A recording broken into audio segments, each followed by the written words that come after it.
नमस्कार दोस्तों, एक नई लर्निंग के साथ हाजिर हूँ और आज की इस स्टॉक स्पेसिफिक लर्निंग में हम लोग जानने की कोशिश करेंगे एक रियल एस्टेट कंपनी को। रियल एस्टेट कंपनी जो अपनी कारोबार में काफ़ी बेशुमार होती है। कंपनी का नाम है जीसी।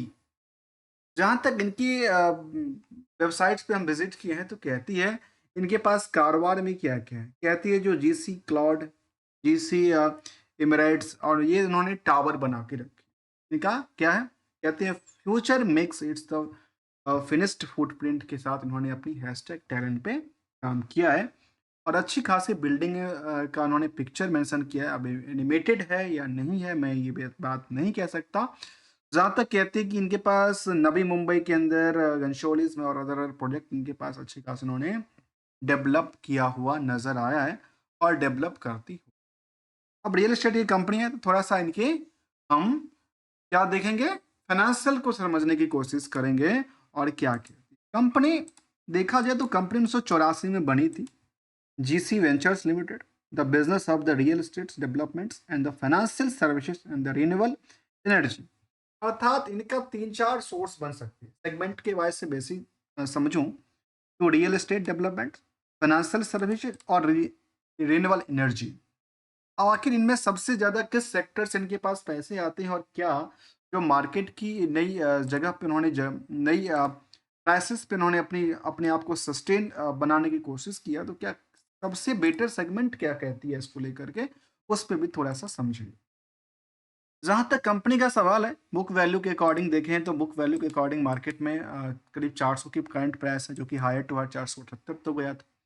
लोअर में 197 तक उन्होंने बॉटम को फिक्स किया था, अर्थात कह सकते हैं कि 200 के आसपास इनके पास स्ट्रॉन्ग सपोर्ट है। इसके अलावा देखा जाए तो इंट्रिंसिक वैल्यू 260 का आंकड़ा कहती है और कंपैरिजन टू द इंडस्ट्रियल की पीएसई अभी भी यहाँ पे निवेशकों को लेकर के काफ़ी ज़्यादा भीड़ नहीं है।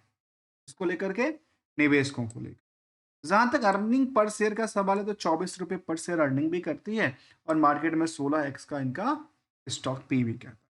जहाँ तक आरओई और आरओसी का सवाल है तो बहुत ज़्यादा रिटर्न की बात नहीं करती है लेकिन प्रमोटर्स होल्डिंग 67 करीब 67% होल्ड करके चल रही है। फिलहाल प्राइस टू बुक वैल्यू बहुत ज़्यादा भी जंप नहीं किया, 114% ही उछाल आया है। कंपनी बिल्कुल ही कर्ज फ्री कंपनी है जो कि यहाँ पे कहती है डेट टू इक्विटी रेशियो। इसके अलावा करंट रेशियो का नंबर थोड़ा-सा ज़्यादा कहता है, इसके लिए थोड़ा-सा हम क्या करेंगे, रिसर्च करेंगे और समझेंगे इस रिसर्च के बेस पे जहाँ पे मार्केट में टोटल 2 करोड़ 9 लाख शेयर हैं, 8 लाख 833 करोड़ का मार्केट कैप रहा।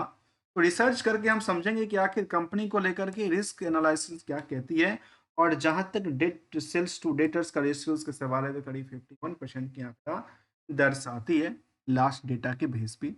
चलिए, हम जानने की कोशिश करते हैं इनकी फाइनेंशियल सिचुएशन से और एक रिस्क को क्या करेंगे हम लोग एनालाइज़ करेंगे कि आखिर कंपनी का क्या रिस्क था? कंपनी के रिस्क के बेसिस पे रिजल्ट का कैसा रहा? दौर रहा और इस रिजल्ट के पॉइंट ऑफ व्यू से जो स्टॉक मार्केट की जो रैली बनी, ये वाली सिचुएशंस, उनका क्या रिटर्न बन के निकल के आई है और कितनी कमाई और कितनी कमा के दिया। इनमें हमारी नज़र जाती है सितंबर तक की डेटाबेस में और सितंबर तक की डेटाबेस आ चुकी है और यदि रिटर्न की चर्चा करें पहली नज़र में, तो फिलहाल आज तक देखा गया कि एक साल में करीब 83% की उछाल आई, 6 महीने में करीब 30% की उछाल आई। अच्छी खासी और पिछले 1 महीने से थोड़ा-सा प्रॉफिट बुकिंग चला है, जो कि कह सकते हैं कि 2% आस-पास प्रॉफिट बुकिंग और पिछले 5 सालों में करीब 380% तक की प्रॉफिट वृद्धि देखने को मिला है। स्टॉक की प्राइस वृद्धि देखने को डिमांड ज़्यादा बनी। यदि इनकी सितंबर तक की डेटाबेस को समझें, तो कंपैरिजन टू द पिछले पीरियड से अच्छी ग्रोथ की बात करती है, लेकिन मार्च वाले सिचुएशन से बहुत न्यूनतम की बात करती है, जहाँ पे भले ही रेवेन्यू 240% बढ़ती हो, लेकिन नेट प्रॉफिट मार्जिन में कहती है कि 17% के आसपास तक गिरावट दर्ज। यदि वही नंबरों की बात ईयरली बेसिस पे देखें तो 24 के दौरान बेटर परफॉर्मेंस किया है लेकिन 2022 के दौरान से नियर अबाउट पहुंचा है, 23 में काफी कम हो गया था। तो मतलब यहाँ पे सेंटिमेंट क्या कहता है, तो इनकी सस्टेनेबिलिटी क्या है, बहुत ज्यादा फ्लैक्चुएट करती है। सेल्स किसको लेकर के, सेल्स और प्रॉफिट का आंकड़ा को लेकर। जहां तक नंबर का सवाल है, तो कंपनी खुद भी कारोबार करती है जिसमें करीब 29 करोड़ की टर्नओवर की बात करती है, और ओवरऑल भी कंपनी का जो टर्नओवर है वो 29 करोड़ का ही डेटा दिखाती है सितंबर तक। उस 29 करोड़ की टर्नओवर बेस पे कंपनी का कितना प्रॉफिट बनाती है, 13 करोड़ का प्रॉफिट बुक करती है। और इसके अलावा इसमें की 54% की ऑपरेटिंग प्रॉफिट मार्जिन रही है, जो लगातार एक 50% से ऊपर ही दर्ज करते हुए एक पीरियड को छोड़ दिया जाए तो इनमें अच्छी खासी आज के टाइम में ये कह सकते हैं कि कंपनी के पास सबसे बेटर प्रॉफिट तो बुक नहीं किया है, लेकिन प्रॉफिटेबिलिटी में अपनी जगह बना के रखी। ईयरली ग्रोथ अब 12 महीने की डेटा को देखें तो यहाँ पे एक अच्छी रैली बनती है, इसको लेकर के, सेल को लेकर, अर्थात ट्रेंडिंग में क्या कर रहा है, जो कहा 45 से 42, 42 से 96, फिर 40, फिर 97, मतलब up down up down up down करके जगह बना रही है। और यहाँ पे प्रॉफिटेबिलिटी में वही आंकड़ा करीब 50 करोड़ की प्रॉफिट की बात उन्होंने रखी है, और जो डेटा दिखती है। इनकी रिस्क इम्पैक्ट को देखेंगे तो करीब 24 दिन की बात कहती है, जो कि रिस्क बिल्कुल ही रिस्क फ्री का आंकड़ा दिखाती है। और उसमें कंपनी बिल्कुल ही कर्ज फ्री कंपनी है, बोरिंग्स है ही नहीं कंपनी की, जो अच्छी बात है। जब कर्ज नहीं है तो इनके पास अदर लायबिलिटी इन्होंने भर भर के भर रखा। क्या किया है, भर के रखा है। और यहाँ पे इनके पास जो रियल एस्टेट में डेवलपमेंट का काम करते हैं, इनके पास खुद का फिक्स एसेट्स कितना है, केवल 32 करोड़। इन्वेस्टमेंट कंपनी का काफी तगड़ा है और वो लगातार बढ़ा रही है 420 करोड़ तक का। और अदर पार्ट्स भी थोड़ा बहुत रहा है, इनको लेकर के रिस्क की बात नहीं करते। इसमें परसेंटेज भी लगाज देखें तो शायद ये भी कहते कि इनके पास कैश अच्छी मात्रा में पड़े हैं, और उधार वाला सिचुएशन कुछ है ही नहीं। एक फ्लैट या कुछ एक से एक जमीन की बात कर रहे, जो कि 3 करोड़ की नंबर की दिखाती है। अगले मूव की तरफ देखेंगे तो हमारे सामने ये दिखता है कि केवल और केवल हम लोग बैलेंस शीट के यदि चार्ट ग्राफ को देखें तो ये कहती है कि यहाँ से काफी बेटर और लगातार इनकी ट्रेंड वेव क्या कहती है, अच्छी पोजीशन से है। लेकिन यहाँ पे बात आती है एसेट्स लायबिलिटी को पिछले साल से कंपेयर करते हुए, वहां पे एक स्ट्रॉन्ग वीकनेस की बात कर रही है कि आपने क्या किया, अपने एसेट्स को तो 17% बढ़ाया, लेकिन पिछले साल के कंपेरिजन आपने लायबिलिटी को करीब 48% इंक्रीज कर लिया, जो क्या कहती है, जो वीकनेस की बात है।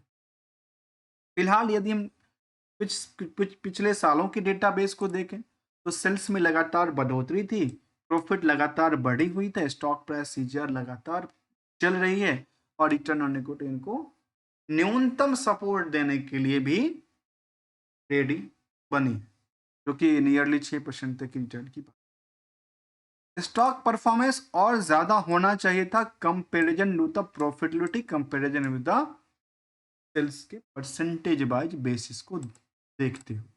लेकिन निवेशकों का इंटरेस्ट देखें तो प्रमोटर और पब्लिक के आपस में तालमेल है, और करीब करीब नंबर ऑफ निवेशक यहाँ पे 8,000 8,500 की बात की थी सितंबर तक में, जो कि पहले भी उतना ही थे, बाद में काफी कम भी हो गए थे, दोबारा इसमें थोड़ा बहुत करके आए और काम का चलती रही। लेटेस्ट पीयर्स को कंपेयर करें तो डीएलएफ, मैक्रोटेक्स डेवलपर और गोदरेज जैसी कंपनी भी शामिल है।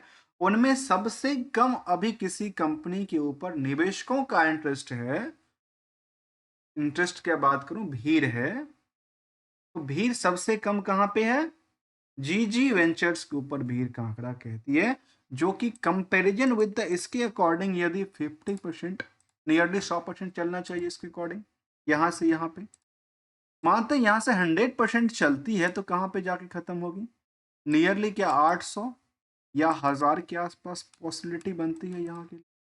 तो ये आने वाले समय में ऐसा डेवलपमेंट हो सकता है यदि इनके पास प्रोजेक्टेड वर्क जो है वो लगातार बनी रहे। प्रोजेक्टेड वर्क को लेकर कुछ अपडेट दिया है अपने, तो वहाँ पे हम यदि देखें, उन्होंने न्यूज पब्लिकेशन प्रेस रिलीज की बात उन्होंने कहा था, यहाँ पे रिलेशन की बात किया था, आउटकम ऑफ द रिजल्ट की बात किया था, उसमें कुछ ऐसा अपडेट उन्होंने दिया हो तो शायद हम उसको एक नज़र कैप्चर कर पाएंगे। उन्होंने पीपीटी यदि शामिल किया होगा तो उन्होंने नेक्चर शामिल किया, ऑडिटर्स रिपोर्ट शामिल किया, कुछ प्रोजेक्ट की बारे में यदि शामिल किया होता तो शायद देर ज़्यादा होता। और इनमें एक चीज़ को देखना ज़रूरी था कि हमने कहा था कि सेगमेंट वाइज कंपनी करती क्या थी, क्योंकि company real estates, financial service और रिन्यूएबल एनर्जी में कहती है कि हम डील करते हैं, लेकिन इसके अकॉर्डिंग रेजिडेंशियल कमर्शियल प्रोजेक्ट में डील करती है। सेगमेंट वाइज कहती है जो सबसे ज़्यादा रिवेन्यू किसी से मिलता है, तो मेरा सबसे ज़्यादा रिवेन्यू कहाँ से आता है रियल एस्टेट कारोबार से। और सेकंड नंबर पे आइटम आती है फाइनेंशियल सर्विस। अब ये स्टॉक मार्केट में ट्रेडिंग करती है या फाइनेंशियल सर्विस में लोन रिसर्व का कामकाज करती है। जहां तक अदर सोर्स ऑफ इनकम की बात करें, जिसमें रिन्यूएबल एनर्जी या अदर सोर्स की उन्होंने बात किया था, 5 लाख के आसपास की मिचअप की बात उन्होंने कहा था, 5 मिलियन की बात उन्होंने रखी थी नंबर तक के डेटाबेस में, तो वो हमने यहाँ पे एक तरह से कैप्चर किया। यदि हम कुछ और पहलू की तरफ देखें तो शायद क्या निवेशकों के मन में ये सो नहीं है कि या क्या कंपनी कुछ देती लेती है, नहीं लेती है, कुछ देती है। जहाँ तक सवाल 1 साल में तो लगातार कंपनी में स्टॉक की प्राइस बढ़ती नजर आई है, जबकि कॉर्पोरेट एक्शन के तहत कंपनी निवेशकों के मन में लगातार विश्वास भी जगाती है जो कि हम आपके साथ कुछ ना कुछ दे रहे हैं। 21-22 में बिल्कुल नहीं दिया, 21 में 22 में नहीं दिया, 23 में और 24 में 2-2 रुपए का क्या दिया, प्रॉफिटेबिलिटी के बदले डिविडेंड दिया, जो कि प्रॉफिट को डिवाइड करने के बाद कुछ डिविडेंड की पार्ट उन्होंने कंपनी ने निवेशकों के लिए जागृत किया। जबकि स्टैंड ऑन डेटा बेसिस पे या वॉल्यूम ऑन डेटा है जो कंपनी का, भले ही रिवेन्यू सोर्स घट जाए लेकिन net profit, operating profit margin और नेट प्रॉफिट मार्जिन में पिछले क्वार्टर से कई गुने की रफ्तार से ज्यादा वृद्धि दर्ज करती है। और यही वृद्धि दर्ज करते यहाँ पे देखा गया कि कंपनी पूरा ओवरऑल 3 महीने से लेकर के पिछले 10 सालों में रिजल्ट रिजल्ट के पॉइंट आउट व्यू से अच्छा परफॉर्मेंस दिया था, और उसी पॉइंट आउट व्यू से जो रिटर्न बना है वो भी उनकी वैल्यू में लगातार इंक्रीज करती हुई नजर आई, जो कि करीब 400%, 500% तक की वृद्धि दर्ज कर।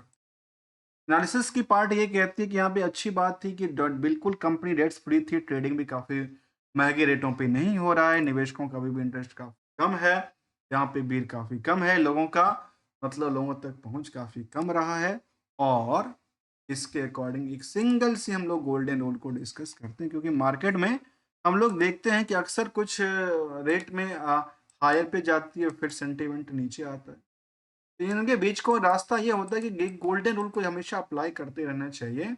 और वो कहता है जब पोर्टफोलियो के अंदर प्रॉफिट दिख रही है, जो एक्सपेक्टेशन है 10%, उसके आसपास को क्या करना है, थोड़ा थोड़ा करके प्रॉफिट को बुक करना है। और एसएल यदि है कि लॉस की तरफ मूव करके चल रहा है ट्रेंडिंग के अकॉर्डिंगली, तो एसएल के साथ निकला जा सकता है। एवरेज और हेज करने से सोल्यूशन बिल्कुल नहीं मिलेगा।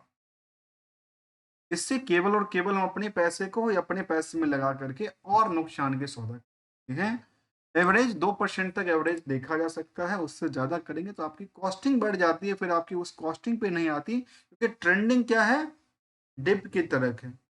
रिवर्सल होगा तो आपको बेनिफिट मिल सकता है, अदरवाइज हमारे साइड से कोई भी ट्रेडिंग और एडवाइजरी की बात बिल्कुल शामिल नहीं है। Online learning point of view से यदि आपको वीडियो अच्छा लगा हो तो लाइक, चैनल को सब्सक्राइब करना मत भूलिएगा। मिलेंगे कुछ नई कंपनी के साथ, न्यू स्टडी के साथ, तब तक के लिए enjoy and thank you so much for joining here दोस्तों।